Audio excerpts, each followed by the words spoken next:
I want to give you a few quick tips to keep in mind about poetry generally. There will be another video, if you want it, I'll do another deeper video about how to wrestle with poetry, how to understand it, how to analyze it quickly, especially under timed exam conditions. Here's just a few quick tips off the top of my head. Firstly, when you come to a poem, don't try to understand what a poem is saying, at least not on the first reading. When you read through the first time for a poem, it's all about just letting it wash over you. Because poetry is a weird art form. It's like painting in a way, because really you can look at a poem 20 times and it might not make any sense, but you can still feel it moving you, up until, I don't know, the 21st time, and then suddenly it clicks and you're like, aha. But then you'll read it like another 10 times and it'll mean something different. But it's like, for example, when you go to Shakespeare, when you see Shakespeare in the theatre, which is how you're meant to see Shakespeare, you might not know, in fact you definitely won't know, all of the words that Shakespeare is using. And even though I studied English at Oxford, we did like a whole year on Shakespeare, we read all of his plays, I still don't know what the hell he's saying half the time. But when you see him in action, the emotions sweep over you, it gets into your soul, okay? So when you're watching Othello, it's like you're being run through with jealousy live right there in the theatre. When you're watching Romeo and Juliet, it's like you can feel the conflict between the two opposing houses. You can feel it, how it affects you on an individual level, how the group contaminates the individuals. All this stuff, you don't need to understand the exact words. So, first reading for a poem, throw out the idea that you need to understand it. It's about understanding on a visceral level. So a level that's more like in the soul. And good poetry will move you even if you don't understand it. And when you're reading through a poem, you want to ask yourself a few questions. Firstly, ask yourself, what is the poem about?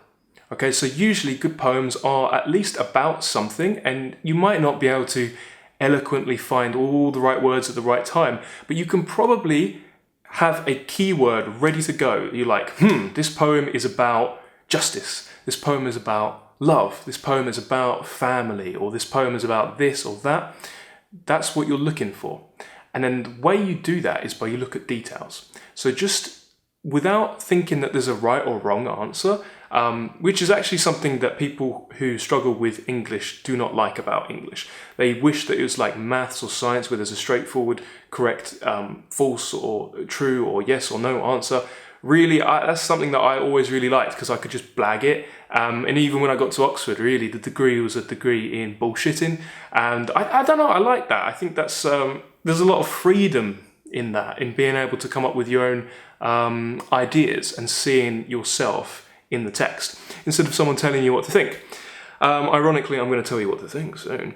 Anyway, so you look at details, and without trying to think, what does this mean so much? You just want things that leap out at you. So it might be a word, it might be a phrase, it might be the fact that something rhymes, or it might be an image. There's no right or wrong answers here. It's whatever speaks to you personally. Most people will be different. Like, there are words that would leap out at me that might not leap out at you initially. But then there's words that will leap out at everyone. Everyone will have the same sort of response. They'll be like, oh, this word is, what does this word mean? And what theme is this trying to convey? That sort of thing.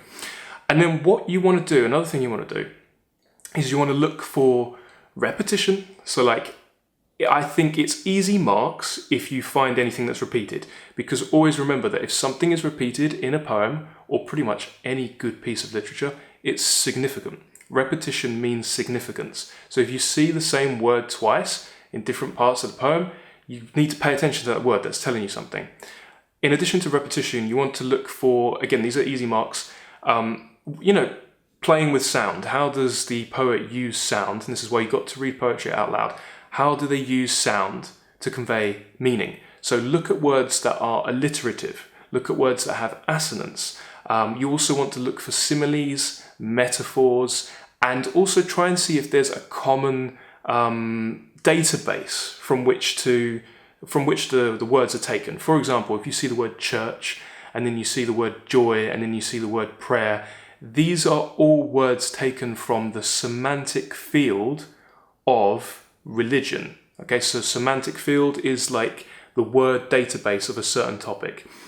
If you see words like gunfire, pain, battle, soldier, stuff like that. These are words that are taken from the semantic field of war, okay? And for top marks, you don't use the word words, you use the word lexis. So this is religious lexis. This is a religious word or religious words, or the poet uses lexis, words, from the semantic field of war, okay?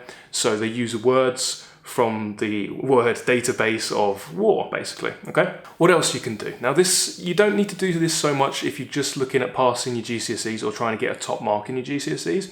But when you're reading poetry for fun, which I think you should do, but there's no one teaching you how to actually read poetry for fun. You get into most English classes and the teacher just reads the poem like this: children, we want to get the best mark. Like, that's not how you read poetry, all right? Now, you want to read poetry because it teaches you something about yourself, the world, love, life, worth, money, hate, good and evil. Like, poetry is fantastic, okay? Good poetry is like, it's like a fine wine, all right? Anyway, what was I saying? Completely lost the thread. Oh, right, okay, you're reading poetry for fun. And then what you want to do is ask yourself, is this true? So you work out what the poem means. So maybe it is a monologue about beauty, something like that. And the poet has some ideas about what beauty means. Maybe they're talking about surface and like something a bit deeper. What you want to ask yourself is it true? Do you agree with what the poet is saying? And then not only that, you want to start comparing the poem to everything else you've read. So with GCSE, and when you were talking about poems, you already know what other poems you're going to compare it with. For example, Tissue, you'll compare it with Ozymandias, or you might compare it with Poppies, or you might compare it with Blake's London. You know, it's already set out for you. But always be looking, and you see a word, and you're like, oh, Wilfred Owen used the same word in his poem. Okay, there's a link, all right? You want to be on the lookout for that sort of thing. So when you're going through the poem, there is no right or wrong answer. You just want to annotate, circle, underline, put notes next to anything that leaps out at you, okay? Be very liberal with it. Don't hold back. Don't be stingy. Don't be a stingy note taker, stingy annotator. You want to just cover the paper, all right? Look at the way I've covered my paper, all right? Lots of stuff on there. Am I going to use all of this in the exam? Am I going to put all of this into an essay? Hell no, that takes too long. It doesn't matter. But there's plenty to choose from. So when it comes to the essay, I got a lot of stuff that I can pick from, you know what I mean? Anyway, that's just a little thing about how to read a poem.